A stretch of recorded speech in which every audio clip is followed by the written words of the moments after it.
Olá, meu querido ouvinte, meu amigo que tem nos seguido na Escola Bíblica Virtual.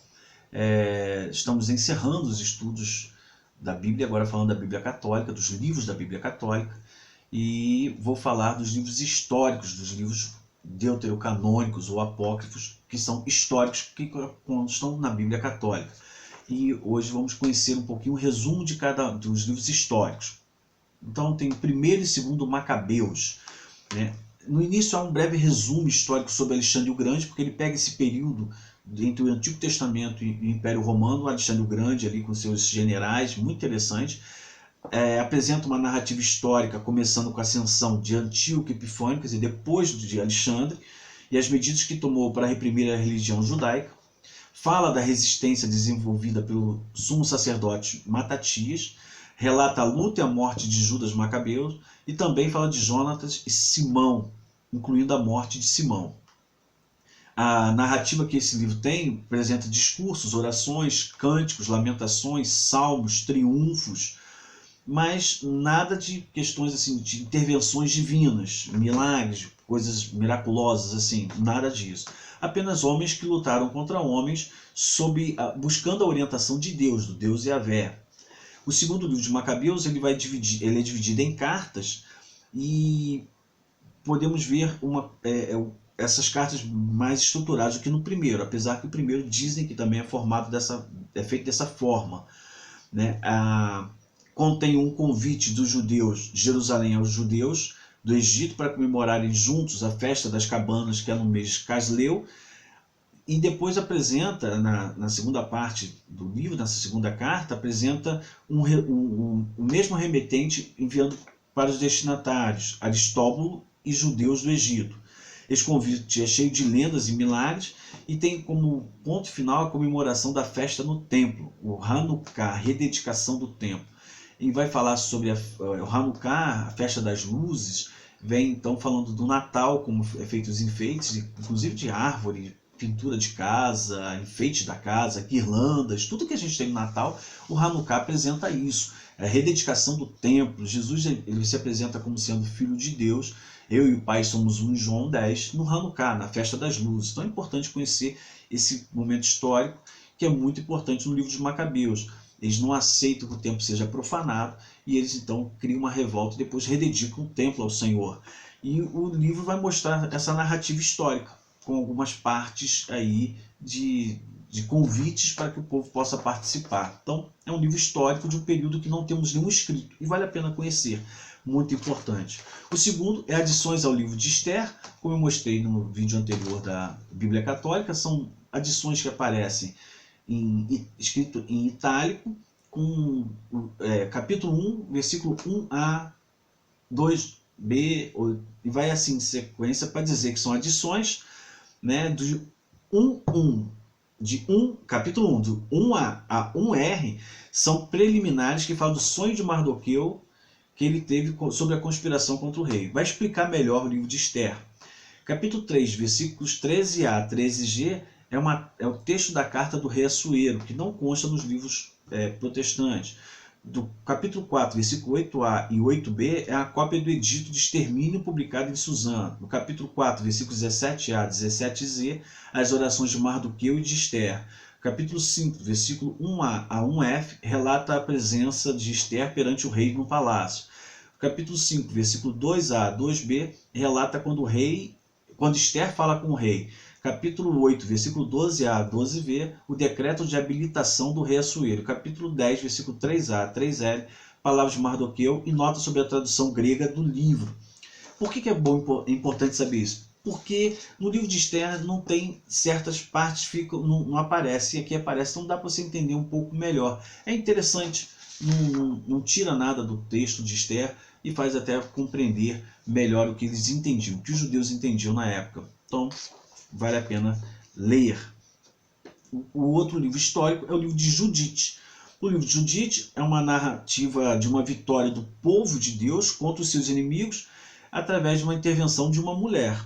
Né? A pequena nação judaica da cidade de Betúlia estava sitiada pelo exército de Holofernes e ela é liberta. Holofernes ele tenta submeter o mundo a Nabucodonosor, no poderio babilônico e destruir todo o culto que não fosse a Nabucodonosor, o rei divinizado.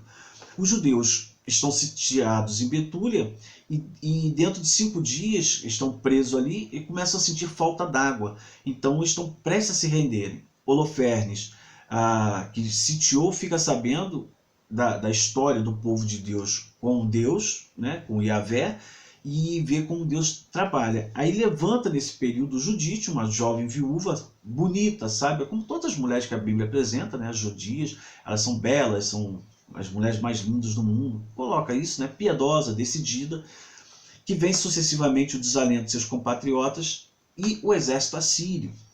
Ela reprova os chefes da cidade, porque por não ter confiança em Yahvé. Depois ela ora, se enfeita, sai de Betúlia com a sua criada, vai ser conduzida até Holofernes, utiliza de sedução e astúcia e, ficando sozinha com ele, o embriaga e corta a cabeça dele e traz até os cidadãos de Betúlia. Os assírios vão ficar em pânico, vão fugir do acampamento e o acampamento deles é saqueado pelo povo. O povo então exalta Judite, volta para Jerusalém, faz uma grande festa de ação de graças, ela entoa um cântico a Yahvé e depois concede liberdade à sua criada, à sua escrava, deixando seus bens como herança. E diz que ela morreu com 105 anos. Então veja, já aí há uma questão de término da escravatura, né? Que interessante isso. E apesar de estar relatado na época de Nabucodonosor, ela aparece depois da destruição da Babilônia. O texto vai mostrar isso, com o retorno de Ciro. Então, não se sabe se é algum fato que aconteceu ou se é algo que se contou no decorrer da história e misturaram os momentos. Mas é o que diz o livro de Judite. O último livro é o livro de Tobias, o último livro histórico. O livro de Tobias é muito parecido com o livro de Jó, mas com alguns relatos mais apurados, né? Ele narra a história de Tobit, que era um exilado da tribo de Naftali, residente em Nínive, é piedoso, observava a lei, era caridoso, só que ele fica cego. Tem um parente chamado Raguel, que mora em Ecbátana, e que tem uma filha chamada Sara. Sara tinha um problema, ela ficou noiva 7 vezes e seus noivos morreram por causa de um demônio chamado Asmodeu, que na noite do casamento ele ia lá e matava os seus noivos. Tobit e Sara, sem se conhecerem, pedem que, ao mesmo tempo, um ora e o outro ora, pede a Deus que os livre daquele problema. Ela pede a Deus que livre do mal e que ela possa se casar, que Deus prepare uma pessoa para a vida dela.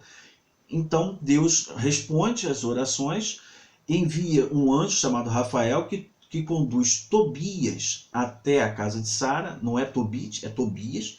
Eles se casam, Tobit era o pai de Tobias, recebe o anjo Rafael um remédio para curar a sua cegueira, e aí Tobit presenciou, depois na sua juventude, a morte de Salomão, a deportação da tribo de Naftali para o cativeiro, e morre após a destruição de Nínive. Então, é uma história que vai mostrar como o povo clamava a Deus, de relacionamento, de casamento, de questões que não davam certo. Um ponto interessante que esse livro desperta para a gente, de Tobias, é que no meio evangélico tem a ideia de que Deus tem uma pessoa preparada para você. Não, Deus tem uma serva para você, tem uma varoa, tem um varão.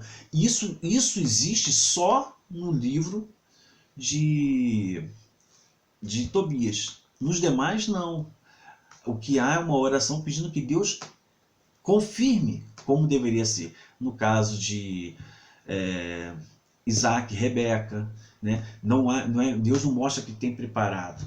Mas aqui eles oram e Deus separa 2 pessoas com infortúnios que vão viver juntos. Então é bem interessante isso, a gente ter essa observação, ok? Bom, esses são os livros históricos da Bíblia Católica, os livros deuterocanônicos ou apócrifos, né, que fazem parte do contexto histórico, vêm junto com os livros históricos da Bíblia Católica numa parte do tema histórico da protestante, vem junto, e eu espero que você tenha gostado.